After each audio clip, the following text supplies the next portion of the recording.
welcome to the Journey Podcast. My name is Dan Kinjorski, your host. The Journey Podcast is a product of the Pathfinder Counseling Group. Thank you.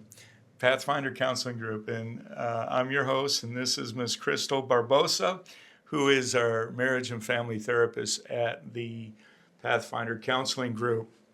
Okay, Krystal, I'm laughing because this is a harsh startup for me.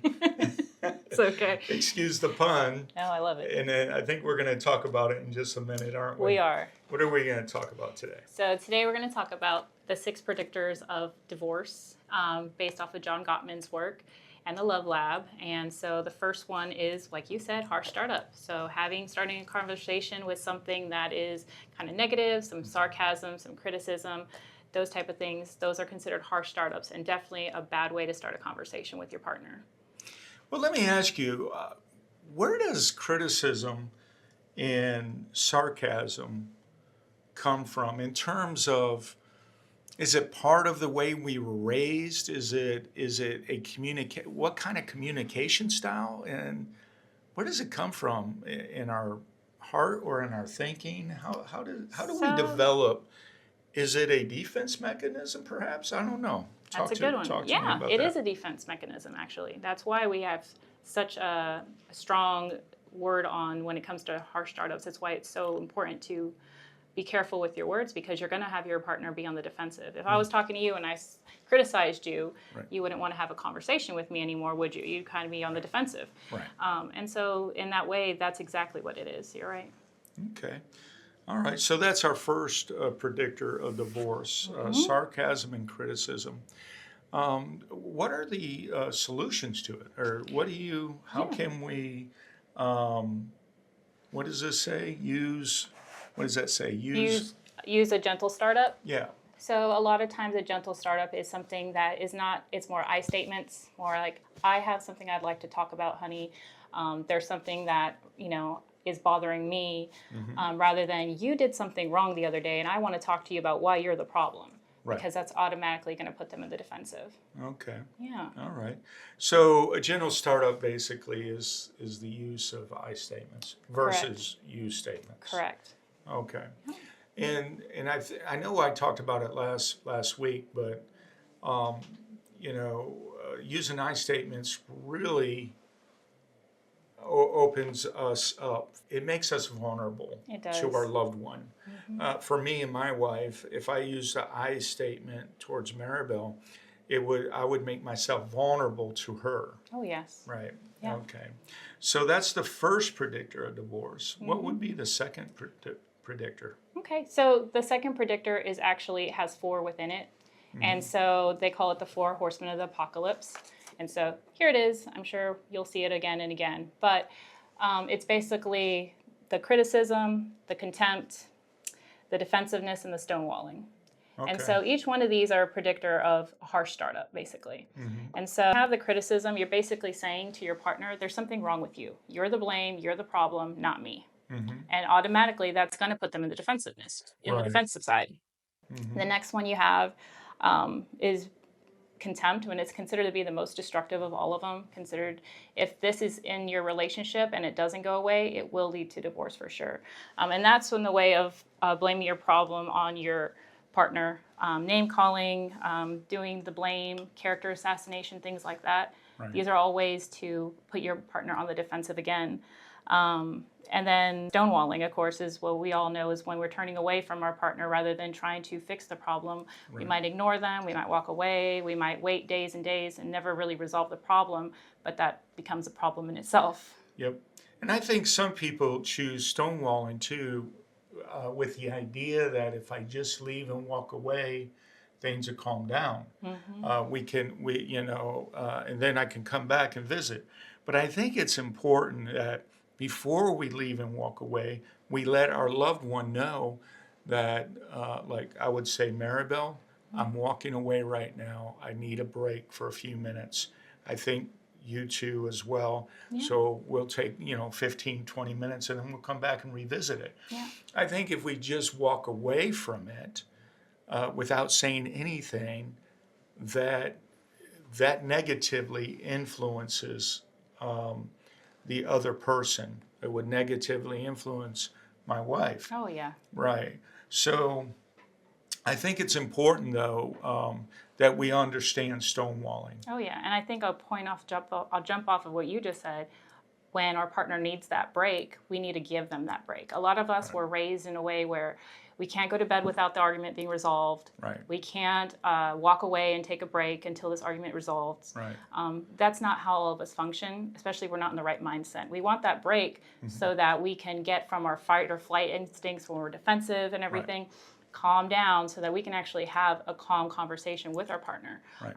But yeah, quite often I have a lot of couples where they have a problem with taking those breaks. And I've told them, no, take those breaks. And if you still feel heated, come back 20 minutes later again and try again. But that's okay. Those breaks are so, so important. Yeah.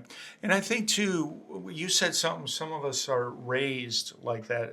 In other words, that's what we saw when we were growing up, or that's what we had seen when we were growing up. Correct. Is that walking away is okay to do. But what we have learned since, what I have learned, I should say, is that there's no family that has it right. Oh, correct. We all like I know one wife whose parents never argued in front of her, so she doesn't know how to handle any kind of disagreements or arguments. Whereas on the other side of the spectrum, that's all the husband heard was arguments, loud voices, and angry outburst. Yeah. And so I think it's important for us to realize that none of us are perfect. Correct. What we have learned from the past, we can overcome and create a healthy way to communicate with our loved one. I think that's important. Oh, yeah, definitely. The next one, the third one, is called flooding. And flooding, I'm sure a lot of my clients know, is when somebody just kind of, for lack of better words, they just go blah, blah, blah, blah, and give all of their problems to you. So your husband comes home from work and it's just vomit words, just everything that happened in their day, and you don't get a word in. So you're getting flooded with all these emotions, you're getting flooded with all these ideas and all these thoughts from your partner, but you're not getting a word in inchwise. So a lot of times we feel forgotten, we feel like we're going to be blamed for it, which quite often happens. And as a result, we start getting physiological changes. So we get sweaty, our heart rate increases, and when it's almost like anxiety is increasing in your body. And because of that, that's automatically going to put you in a fight or flight behavior, in a fight or flight, station in your body. And because of that fight or flight, you're not actually going to be having a good conversation because you're already trying to be defensive. Right. All that flooding has put you in the defensive mode. So you can't have that safe startup. You can't have that safe conversation. Right. When we come home like that, and maybe it's because for me, I would come home when my kids were knee high, and Maribel was home with the kids all the time. Yeah. Right? So that would be like any other family I would know whose husband or working spouse would be gone all day, and then the spouse that is non-working or working from home is at home with the kids all the time. So they don't have that. They have a lot of energy. They have a lot of pent up. I wouldn't say anger, but it could be anger. It could be emotions, maybe. Yeah. I need someone I need to talk to right now, and you're it, Mr. Spouse or Miss Spouse who comes in that's working all day. And I think one of the keys to is realizing that when our spouse, the working spouse, comes home, that we need to recognize that they need a moment. They need a moment to break. Yeah, I always say give them a moment to kind of de-escalate. Right. We all come from one situation to another. It doesn't matter whether or not you stay at home with your kids and you're dealing with them all day, or if you just came back from Nashville traffic. Right. Either way, when you walk through that door, you need to de-escalate because you're going from one situation to the next. You're putting off your work hat or Right. your stay-at-home mom hat, Right. and you're putting on a different hat to be, whether it is to be a spouse, whether it is to be a husband again or a dad. And so having those 5 minutes to kind of just regulate and get ready to be whatever it is that you're ready to be when you get home. You know, you said something that, and I've been in that Nashville traffic. That alone will cause Put you in a the lot mood. of anger. Put you in the mood. I like that. Will Yeah. put you in the mood, definitely. Oh, yeah. That alone will put you in the mood. And you know, I know we're talking about 6 predictors of divorce, but I can't tell you how many veterans that I see that are just angry over traffic. Oh, yeah. But that's a topic for another Oh, yeah. discussion. Yeah, anything about Wilma Rudolph especially, too. We all know about Wilma. Yeah, that's right. And so, All right. okay, so we've done how many We've predictors? done 4 so far. We got 2 more. What is the first So one? the first one was harsh startups. Harsh startups. The second one was the 4 horsemen of the apocalypse. Okay, and name them again. And so we got criticism, Okay, contempt, contempt. defensiveness, Okay, and stonewalling. and stonewalling. Okay, and the third, And the third was the flooding. the flooding. Okay, And then we just did the body language, which again is your heart rate, how you're feeling, that fight or flight instinct when you have a conversation. And so we'll move on to number 5, which is kind of goes hand in hand with number 1, which is harsh startup. It's a failed attempt.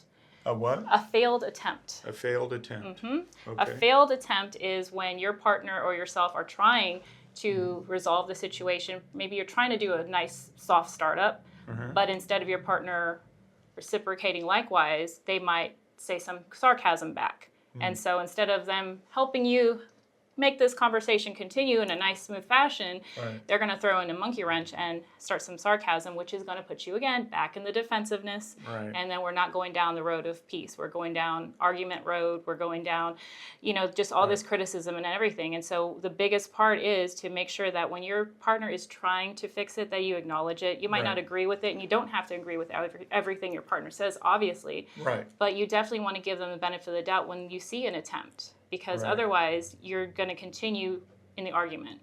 Yeah. I like what you said there just a second ago. We don't always have to agree with our partner. That doesn't make your partner wrong or you wrong. Correct? I mean, everyone has an opinion. Everyone has, is that the correct way of saying it? Yeah. Everyone has an opinion. Everyone has something to say. And just because our partner says something doesn't necessarily mean we have to agree with it. Correct? We don't have to argue with it either. Yeah. And that kind of goes hand in hand in what Yeah. I think we all know when it comes to a relationship is finding that middle ground, Yeah. finding that compromise. And we can't get there if we're not able to have those conversations, even those hard ones. Like I said, we don't always have to agree, but at least to have that conversation so your partner knows what's going on in your mind, because Right. we're not mind readers. That's right. We'd like to be. I know. We definitely like to be mind readers. And a lot of times, too, we make assumptions Yes. Yes. without clarifying questions. Yeah, and that can be your demise. Yeah. We'll assume someone's intent, right? Our partner, our spouse's intent. We'll assume it. Did I say attempt? I think I said attempt. You said attempt. Yeah, we'll assume their intent. Okay. That's what I Got it. meant. Intent. Intent. Got it. Yeah, that's okay. we can laugh at ourselves, at Oh, each yeah. other. We can have fun, right, Josh? He's like, yes, I'm laughing all the time. Yes. All Go right. ahead. And then our 6th one is bad memories. Right. So our bad memories are when we have been in a relationship and maybe we've had so many arguments that we start thinking, you know what, maybe my original memories of this relationship weren't as fond as I thought they were. So we start changing our memories. Maybe that walk down the street was not as pleasant as we thought it was. Maybe, you know what, well, I really didn't like that area. It wasn't in the best side of town. You start picking at their memories just to find reasons to have the relationship end. And so that is one Oh. of that's the sixth one, and that's one of our big ones, because you're literally creating lies to move forward. Because remember, you're not looking at the real memories. You're messing up your real memories. You're just looking at the bad just to find more negative stuff to continue your arguments, continue that cycle of argument behavior with your spouse. Right. And so with those bad memories, the one thing that you want to do is fix them. Instead of recalling all the bad things, you want to recall all the good things. And I know we've done that a couple of times with some of our couples, where we've asked them to remember the beginning.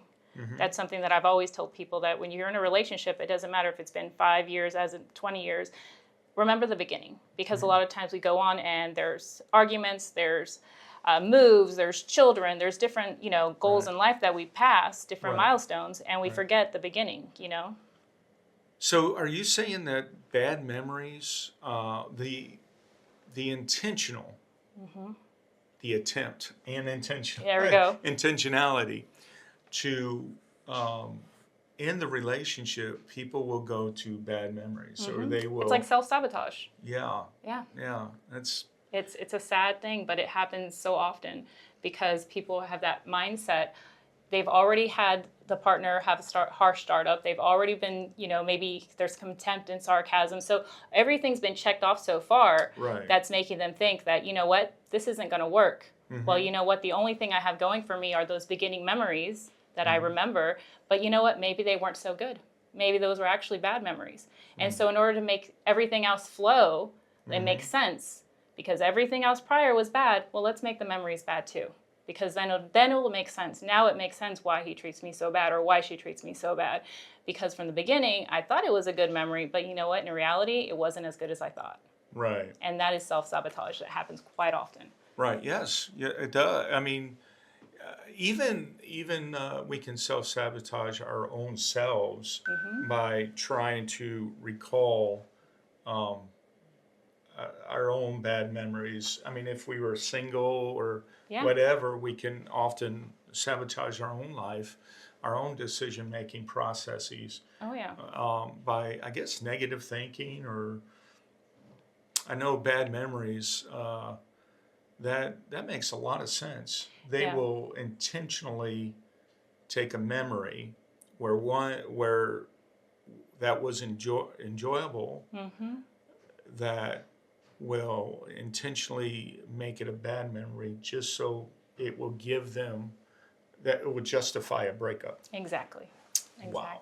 Yeah. Wow. It's that self-sabotage, but it happens so often, especially in marriages, because they're trying to figure out how to make all these arguments and all this behavior, that a mistreatment that it has been put on me, how do I make it make sense? Right.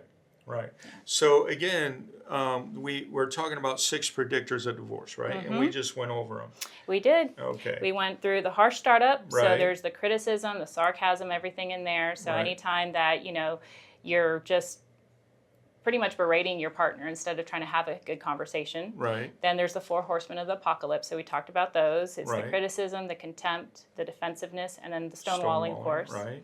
Then we have the flooding, Flooding. where you're just pretty much telling your partner everything, but they have no inchwise to say anything. The body language. Right. So our body language is our stress, how we're reacting towards the conversation. And if we Right. get into fight or flight mode, that's the biggest predictor of that conversation part, Right. is whether or not it kind of activates our fight or flight mode. Right. We have the failed repair attempts. So Right. when your partner's trying to have the conversation, have a good startup, but instead you kind of responded with a harsh startup, and so that's a failed startup right there.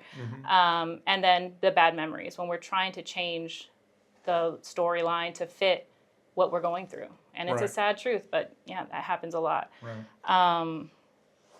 They basically rewrite their history, but in a negative way. Right. Yeah. So we just went over the 6 predictors of divorce. What are some positive predictors of marriage success?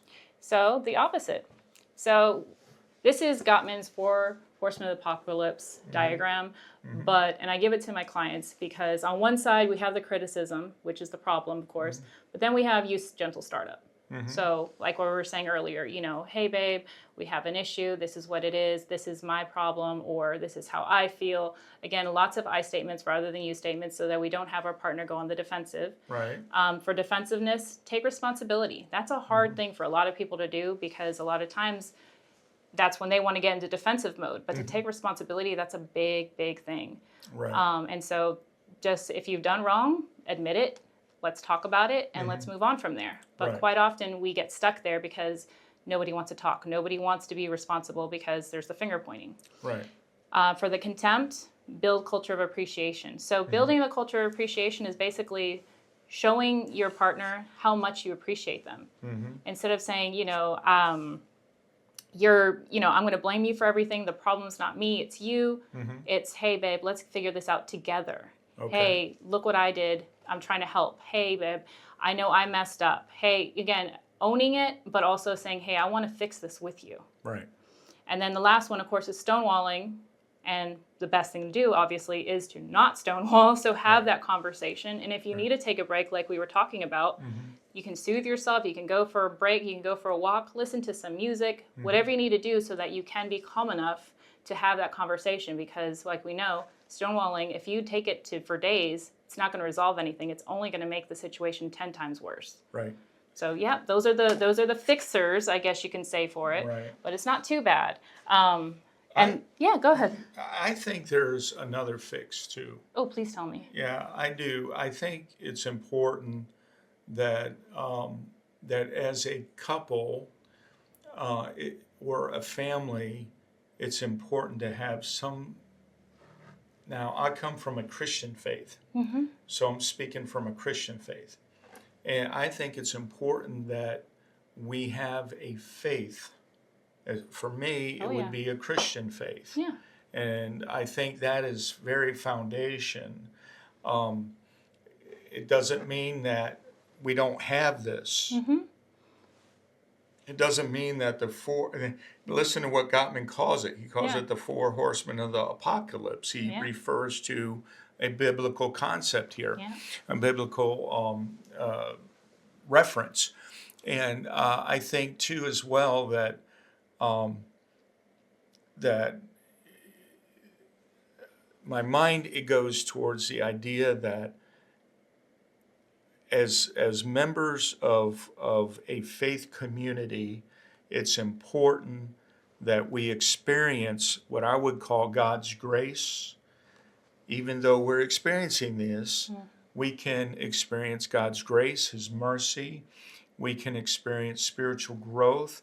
I think with the information that you're providing, and whether it's in this podcast or in your counseling room, I think, too, it's important that we also address issues of faith. Oh, yeah. And belief, and how important that is to our lives.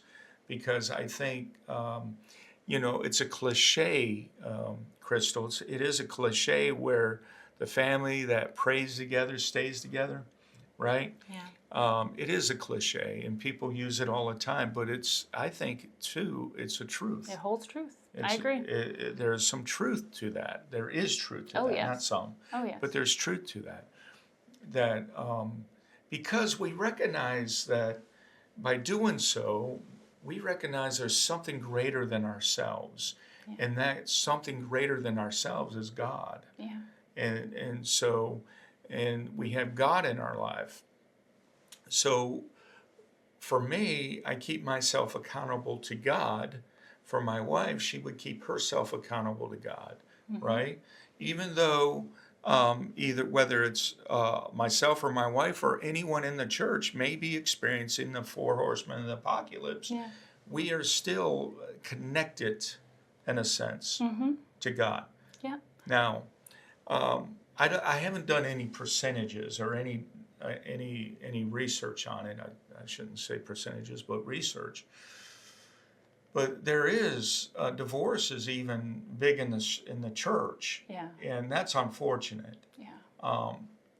But we cannot deny the fact that even in church, we all face these things. Oh, yeah. Yeah. And I'm glad you mentioned having your faith, because I think our faith, like you said, is the foundation. And as we go through Gottman, you'll see that with the love maps, that's part of your culture. And that is just as important as knowing your spouse's upbringing, just as important as knowing their desires, is to know their faith and what that brings to the table. Because with your faith comes rules, comes things that you believe in, different things from your culture that you might want to bring forward into your relationship. But with that, it also gives you the right and wrong. I mean, Right. it's not just the 10 Commandments, but it's the fact that we have all of the things that we read about to tell us which direction to go, how to treat one another. Right. And so it very much goes hand in hand. I think you're right, yeah. I like what you said. It gives us direction.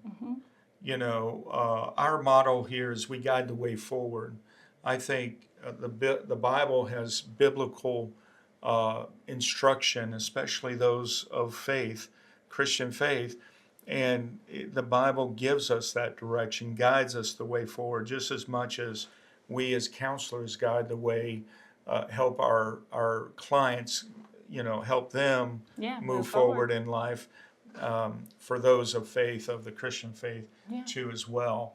The Bible does give instruction and so forth. And for my clients, because I know not all our clients are Christian, but I always tell them, it doesn't matter to me what faith you have, so long as you have faith. Whatever gets you from point A to point B in a positive way, it's okay. I just make sure, as long as you have faith, sometimes your faith that you have and whatever it might be that last little thing that pulls you from day one to day two. And I always tell them, hold on tight to it. You got to hold on to your faith, whatever it might be. Yep. And so today we have discussed the 6 predictors of divorce, and we also discussed the positive predictors of success.